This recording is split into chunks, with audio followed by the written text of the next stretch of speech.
안녕하세요. 일콤 새가족 헬퍼를 맡고 있는 김사무엘입니다. 먼저 선교를 통해 나눌 수 있는 은혜 주신 하나님께 감사를 드립니다. 저는 원래 선교를 가고 싶은 생각이 전혀 없었습니다. 누나가 같이 가자고 권유를 많이 했는데 그때마다 선교는 남의 일이라는 생각이 제게 있었습니다. 선교를 사모하는 마음도 없었고 또 사모하려고 하는 그 마음도 없었습니다. 후에 어느 날 주일 목장 모임 후에 누나는 그 라오스 선교를 신청한 상태여서 옆에 라오스 멤버와 함께 앉아 있었는데 제가 앉아 있었는데 문득 이런 생각이 들었습니다. 내가 섬기고 싶을 때만 섬기는 게 진짜 믿음인가? 또 섬길 수 있는 때를 내가 정하는 게 과연 맞는 건가? 그때 눈 감고 고민하다가 스스로 반성하면서 제가 자신 있게 가고 싶다고 외치면서 신청했습니다. 저는 이번 라오스가 처음 선교지였습니다. 터키 팀이랑 MT를 한 적이 있었는데 4명씩 모여서 각자를 위한 기도 제목을 정하고 또 서로 기도해주는 시간이 있었습니다.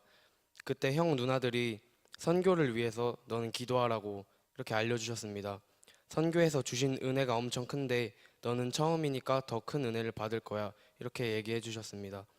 선교를 놓고 뭘 해야 될지 그리고 뭘 기도해야 될지 몰랐기 때문에 그때부터 하나님, 제가 라오스 땅을 위해 어떤 걸 기도해야 할까요? 또 기도 제목을 주세요.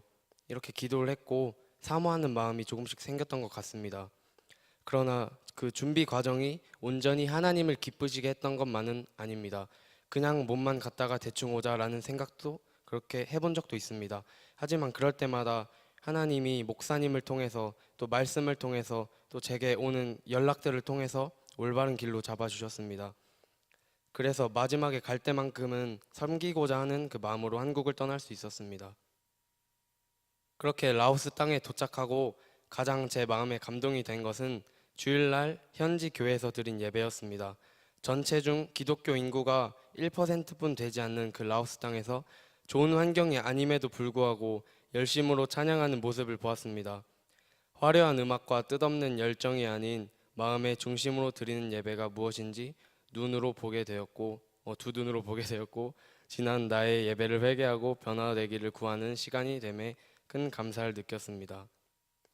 또 많은 사역 중에서도 선교사님이 함께 하시지 않고 저희 일원들끼리만 4명씩 조를 이루어서 스스로가 마을 전도하는 시간이 있었습니다.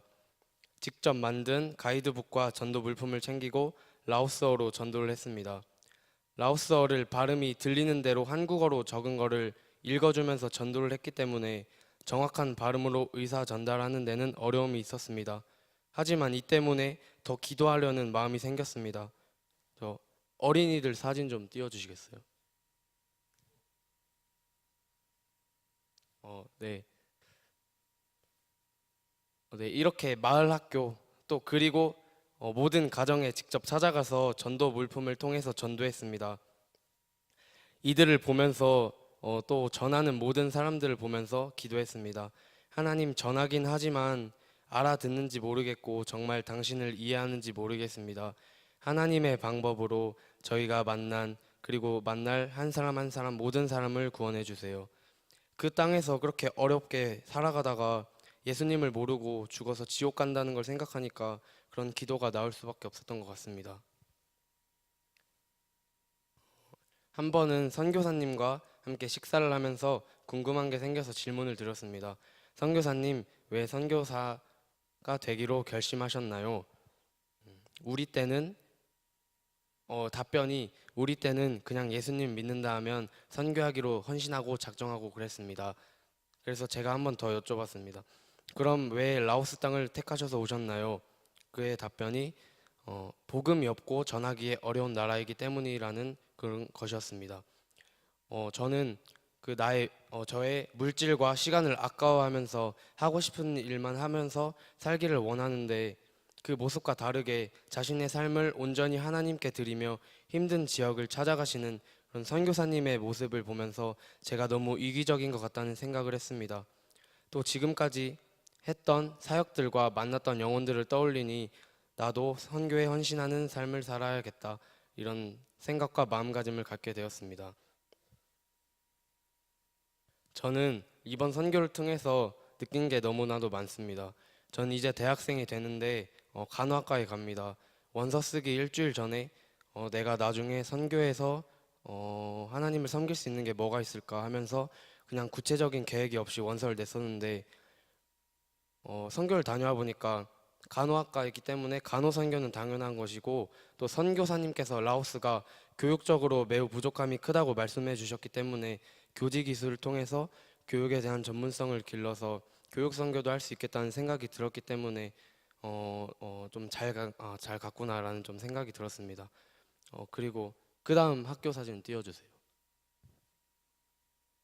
네, 네, 또 한 번. 네, 이 사진은 라오스에서 기술학교 공사가 진행되는 그런 현장입니다. 이 학교를 방문하고 나가면서 이 학교를 바라보면서 나는 여기에 다시 온다. 난 여기에 다시 와야지. 이런 마음을 품었습니다. 내가 잘 먹고 잘 살고 싶어서 배우고 돈 버는 그런 삶이 아니라 교회와 하나님의 일꾼을 세우기 위해 노력해야겠다는 생각이 들었기 때문입니다. 그래서 미래에 만날 배우자는 선교 혹은 예수님께 정말 자신을 헌신할 수 있는 그런 사람으로 만나야겠다는 결심도 하게 되었습니다. 저희는 저희 라오스 팀은 저녁마다 기도 시간을 가졌습니다. 목사님께서 기도 인도를 하셨는데 5달란트, 2달란트, 1달란트를 주는 그 이야기의 말씀을 하시면서 하나님이 달란트와 능력을 주셨기 때문에 가질 수 있었던 건데 내 것인 것처럼 행동했던 것에 회개하자. 그리고 그 소유에 교만하지 말고 하나님께 드리며 복음을 위해 쓰자. 이렇게 말씀을 해주셨습니다. 이를 놓고 기도하면서 전도와 관련된 비전이 제 머릿속에 하나 떠올랐습니다. 현재는 하나님이 주신 생각이 맞다면 그 길을 열어달라고 기도하고 있습니다. 선교는 멘토링 같습니다. 멘토는 대상인 멘티를 가르치기 위해서 알려주려는 것을 더 공부하고 연구하면서 시간을 투자합니다. 이 과정에서 멘토는 시간을 쏟은 만큼 혹은 이상으로 성장합니다. 마찬가지로 예수님을 전하면서 만나는 대상들을 위해서 하나님께 더 시간 내어드리고 더 기도하고 깨어있으려는 그런 노력을 하게 됩니다. 이때 주시는 은혜와 감동으로 그런 은혜들로 말미암아서 제가 스스로 성장함을 느낍니다. 이번 선교는 수련회를 다녀온 것처럼 제게 도전이 생기고 또 다른 변화의 시작점이 된 것 같습니다. 여러분들도 선교를 통해 복음 전하는 일의 소중함을 깨닫고 그 속에서 청년의 때에 하나님을 향한 꿈과 비전을 발견하시는 시간이 되셨으면 좋겠습니다. 감사합니다.